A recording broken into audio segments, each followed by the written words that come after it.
Satu bulan sudah bencana Sumatera terjadi, sejumlah hunian hingga perbaikan fasilitas warga terus dikebut untuk segera pulih kembali. Meski begitu, sejumlah wilayah memperpanjang masa tanggap darurat hingga Januari 2026. Apa yang saat ini perlu dikebut dan bagaimana alur pendistribusian agar bantuan dan pemulihan segera cepat? Kita bahas bersama dengan anggota DPD Aceh, bergabung bersama kami melalui sambungan daring, Sudirman Haji Uma, dan juga ada pakar kebencanaan UPN Veteran Yogyakarta, Eko Teguh Paripurno. Selamat pagi, Assalamualaikum Bapak-Bapak. Selamat pagi, Selamat Waalaikumsalam. pagi, Waalaikumsalam warahmatullahi wabarakatuh. Iya, saudara-saudara kita di Aceh, Sumatera Utara dan juga Sumatera Barat sudah 1 bulan begitu ya, merasakan bagaimana pasca bencana, termasuk juga masih menunggu soal pemulihan, rehabilitasi dan juga rekonstruksi di wilayah terdampak bencana. Saya ingin ke DPD Aceh dulu, ke Pak Dirman. Pak Dirman, ini kan kalau kita lihat pemerintah Kabupaten Aceh Tamiang ini memperpanjang masa tanggap darurat. Apa yang kemudian menjadi pertimbangan kemudian Pemkab Aceh Tamiang ini memperpanjang masa tanggap darurat? Belum ada perubahan yang sesignifikan itukah di sana? Ya, dalam amatan saya, karena saya 2 hari yang lalu juga berkunjung ke sana dan melihat kondisi Aceh Tamiang, memang Aceh Tamiang ini satu daerah yang sangat parah kejadiannya, eh, lumpur yang masih tergenang, bahkan menutupi rumah warga. Kemudian ada 6 desa yang masih terisolir, ada 296.376 jiwa yang terdampak. Kemudian di sana ada 38.260 kakak, 68 jiwa yang meninggal dunia, dan kemudian 23 yang hilang, sementara 6 desa yang masih terisolir. Atas dasar fakta inilah yang mungkin Bupati Tamiang lalu melanjutkan masa tanggap darurat. Kota Tamiang sendiri, kota Lintang, itu masih lumpuh. Lumpurnya masih mengenang, menimbun toko-toko, dan itu belum pulih. Kemudian sementara listrik juga belum normal, dan di pedalaman, di Sekrak, di Babo, di Sikumur itu belum pulih listriknya. Dan kemudian itu semua lumpur-lumpur itu masih mengenangi rumah warga. Nah, kemudian kalau seandainya Mbak, lumpur ini mau dibuang kemana? Iya. Karena antara lumpur dalam rumah dan di luar rumah itu sama ketinggiannya. Nah, ini persoalan tersendiri, maka banyak warga yang dominan di Tamiang itu belum bisa kembali ke rumah masing-masing, dan kehancuran rumah itu kan hampir 70% yang ada di Tamiang sendiri. Maka bicara Tamiang adalah bicara tentang bagaimana situasi Tamiang yang sangat signifikan kehancurannya. Gitu, Mbak Glory. Oke, jadi berbicara soal Aceh Tamiang berarti sesignifikan itu tingkat keparahan dari terdampak bencana, dan ini sudah 1 bulan, bahkan tadi Anda menyebutkan ada 6 desa yang masih terisolasi. Itu artinya juga masih ada desa-desa masyarakat yang belum bisa menikmati terangnya listrik, begitu terangnya lampu begitu, karena tidak bisa teraliri listrik sampai saat ini. Sudah 1 bulan lamanya. Benar, Mbak. Oke, nah atas dasar fakta itulah kemudian pemerintah Kabupaten Aceh Tamiang memperpanjang masa tanggap darurat. Kalau kita lihat Pak Eko, BNPB menyebut masa tanggap darurat ini, bencana Sumatera ini berakhir hari ini 25 Desember. Tapi kemudian ada beberapa wilayah, salah satunya adalah Aceh Tamiang, yang memperpanjang masa tanggap darurat. Apa yang Anda baca dari sini? Ini sudah 1 bulan lamanya. Iya, makasih Mbak. Jadi penetapan berakhirnya masa tanggap darurat itu memang seharusnya didasarkan pada indikator di lapangan. Jadi bukan hanya sekedar hitungan kalender berapa kali 14 hari itu, 1, 2, 3 misalkan. Oke, kalau kita melihat dari indikator yang tadi disebutkan oleh Pak Dirman, realitanya ada yang tersorer, kebutuhan air bersih, kesehatan juga masih belum semuanya merata, aksesnya juga belum. Saya pikir perpanjangan masa tanggap darurat itu malah sebuah kebutuhan, sebuah keharusan gitu ya. Nah, pilihan lain memang ada masa transisi darurat ke pemulihan. Status ini yang memungkinkan bisa dipilih ya selain memperpanjang gitu. Artinya pemenuhan kebutuhan dasar itu tetap berjalan, tapi proses pemulihan itu sudah dimulai. Nah, ini pilihan lain. Mungkin ada yang lupa bahwa dalam Perban itu ada status transisi darurat ke pemulihan yang dapat dipilih, tidak sekedar berhenti menjadi ke pemulihan atau berhenti dari tanggap darurat. Jadi buat saya keputusan-keputusan itu yang menarik sebenarnya kalau ini dipasrahkan ke kabupaten dan provinsi, maka yang menentukan tentunya kabupaten dan provinsi sendiri berdasarkan realita di lapangannya. Ya, jadi ini kan jadi bolak-balik ini. Ketika daruratnya itu tidak nasional, tapi tiba-tiba misalnya selesai daruratnya itu nasional gitu. Jadi ya kita serahkan aja, menurut saya serahkan ke kabupaten kota masing-masing, dan saya menghargai keputusan memperpanjang itu kalau realitanya memang seperti itu. Walaupun ada pilihan lain, ada transisi darurat ke pemulihan. Ini hal itu yang bisa kita pilih, kita lakukan. Oke. Jangan seakan lah kira-kira begitu. Oke, bisa memilih opsi transisi dari darurat kemudian ke masa pemulihan. Ya, ada istilah transisi darurat ke pemulihan, itu satu masa sendiri gitu. Jadi di dalam peraturan itu ada siaga darurat, tanggap darurat, transisi darurat ke pemulihan, baru ke pemulihan.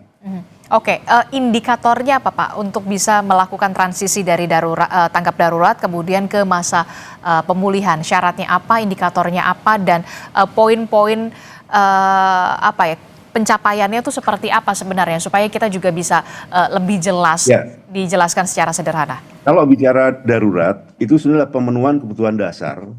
Tapi kalau ini kebutuhan dasarnya saja belum bisa terpenuhi secara optimal, bagaimana? Nah, itu jenis, jumlah, waktu, ya kan, keberlanjutan itu harus selesai dulu gitu. Ya, itu targetnya seperti itu. Nah, makanya kalau itu sudah ya kira-kira tinggal sedikit begitu, hanya tinggal belum berlanjut, mungkin masih terbatas, ayo kita transisi darurat agar segera bisa kita lakukan. Memulai pemulihan itu juga pernah dilakukan di tempat lain meskipun daruratnya belum selesai. Seperti Cianjur kemarin kan juga masih darurat, itu Jokowi udah bilang mari kita mulai ininya, itu juga nggak apa-apa. Yang penting bahwa jangan sampai merasa atau kita seolah-olah sudah tidak bertanggung jawab lagi dalam pemenuhan kebutuhan dasar. Tapi apa yang disampaikan Kepala Badan tadi kan sebenarnya udah cukup jelas ya, bahwa pemenuhan kebutuhan dasar itu terus berlanjut gitu, sambil memulai pemulihan yang lumayan baik kalau tadi disebut dari bawah gitu. Nah, hanya memang statusnya ini yang perlu di dalam tanda petik ya diperbaiki mungkin ya, ke arah transisi darurat ke pemulihan aja gitu. Oke, jadi ada yang perlu diperbaiki dari bisa diperbaiki dari tanggap darurat ke masa pemulihan transisi begitu ya. Nah, saya ingin tahu juga dari kacamata transisi darurat ke pemulihan. Saya ingin tahu juga dari kacamata Anda, bagaimana kemudian tentu semua all out ya, bekerja secara optimal. Tapi kemudian dari kacamata Anda, apa yang kemudian saat ini harus segera dilakukan? Karena kalau kita lihat masih banyak desa yang terisolasi, kemudian masih ada juga masyarakat yang belum bisa menikmati listrik, teraliri listrik, pasokan air bersih juga masih kurang begitu. Apa yang kemudian seharusnya menjadi prioritas dan lebih lagi dioptimalkan? Apalagi banyak warga yang rumahnya sudah tidak bisa lagi ditinggali karena memang sudah kerusakannya sudah parah sekali. Ya, status perpanjangan itu sudah bentuk warning bahwa kita semua harus bekerja keras gitu. Ya, menyelesaikan permasalahan itu gitu. PR-nya sebenarnya adalah apakah asesmen awal kita itu cukup baik gitu. Saya takutnya dari situ. Data yang ada belum cukup baik gitu. Sehingga ini akan memunculkan masalah baru.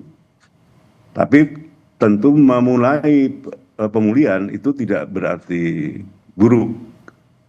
Jadi terutama bisa dipilih atau dimulai membuat hunian-hunian sementara. Gitu.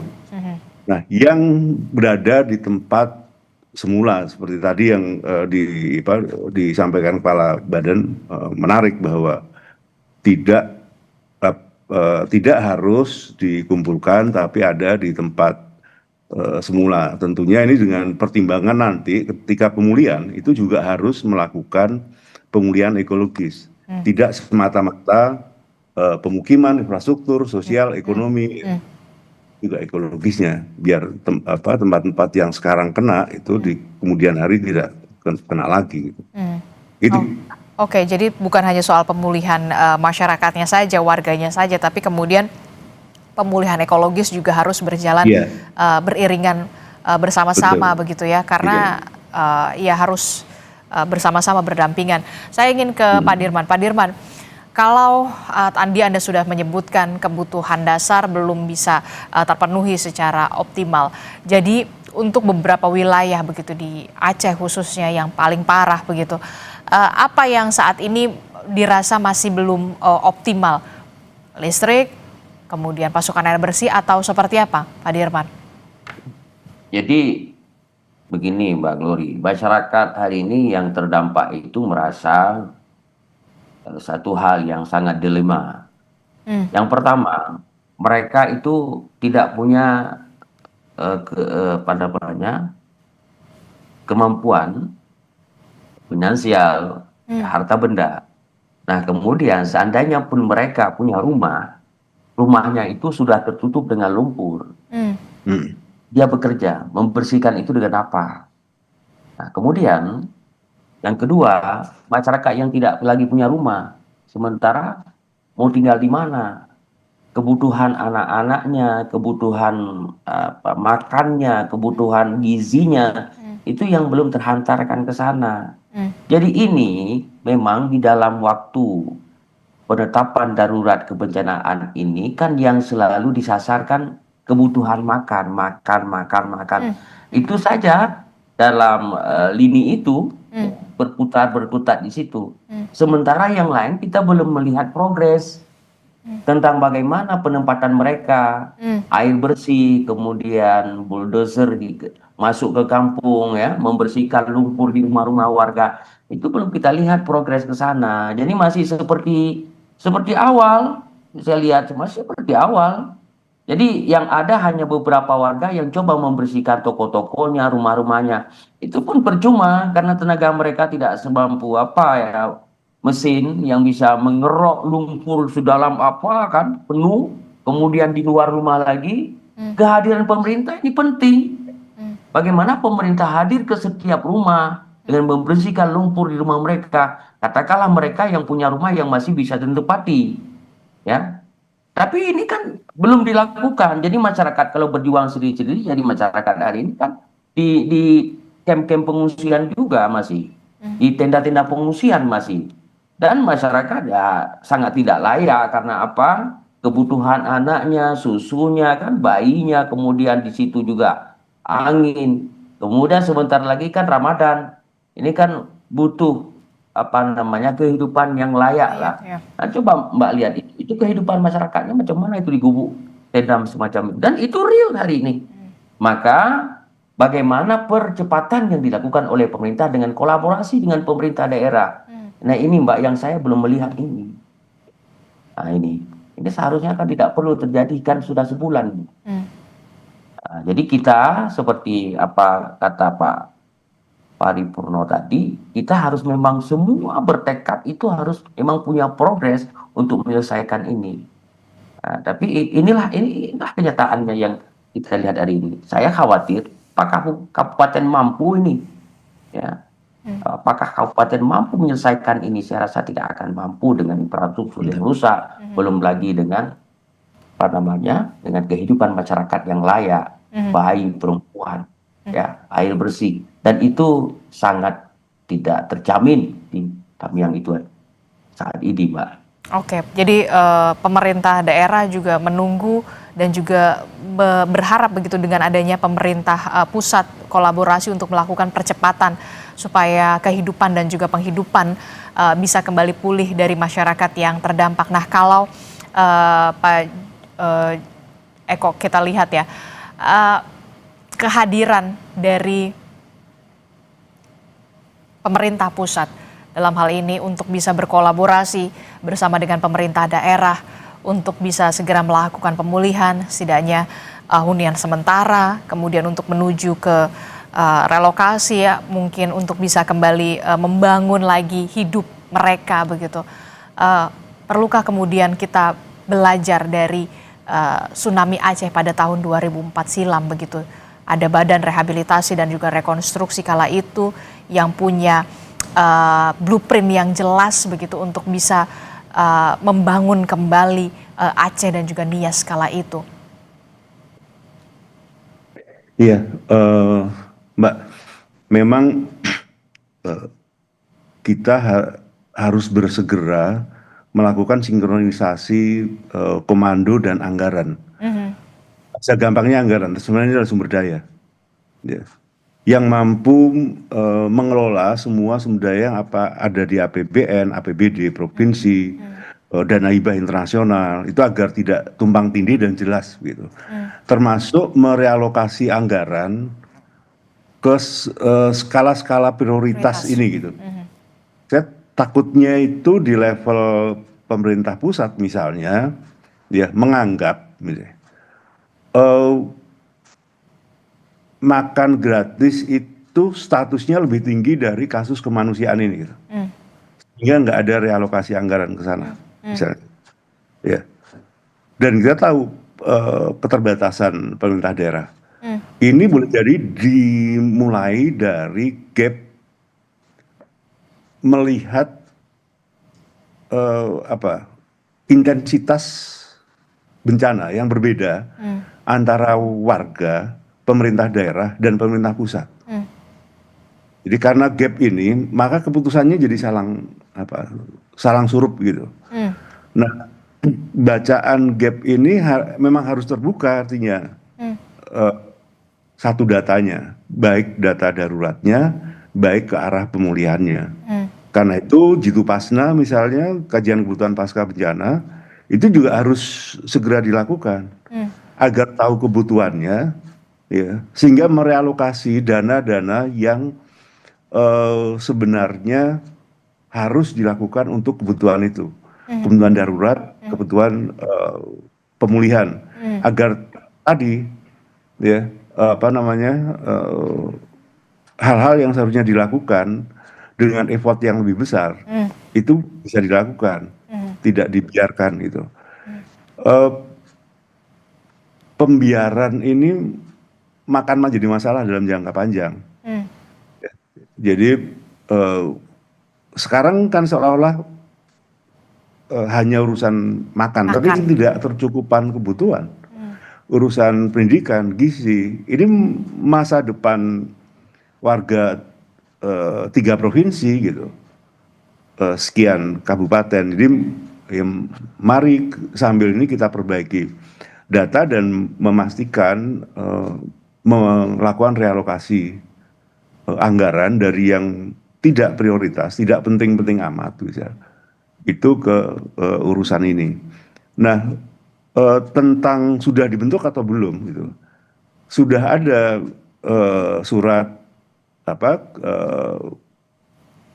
Menko apa itu dulu Menko Kesra, saya selalu menghafal ini apa PMK ini membuat surat yang sudah ada Oke. untuk percepatan ini gitu. Hanya apakah seperti tadi Mbak sekuat BRR, nah itu kita tunggu aja lah.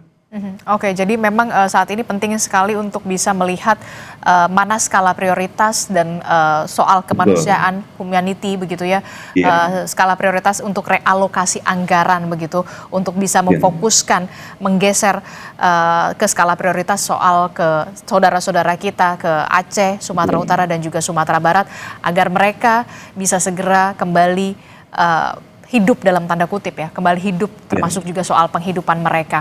Jangan ada soal pembiaran di sana, tentu saja karena mereka adalah tetap saudara-saudara kita. Tentu kita berharap pemerintah pusat akan ada tindakan-tindakan lebih percepatan lagi untuk berkolaborasi untuk bersama-sama membangun kembali Aceh, Sumatera Utara dan juga Sumatera Barat. Terima kasih Pak Eko Teguh Paripurno telah bergabung bersama kami. Pak Sudirman Haji Umah juga terima kasih. Salam untuk saudara-saudara kita di Aceh sana. Assalamualaikum, selamat pagi, sehat selalu. Waalaikumsalam. Salam. Selamat pagi.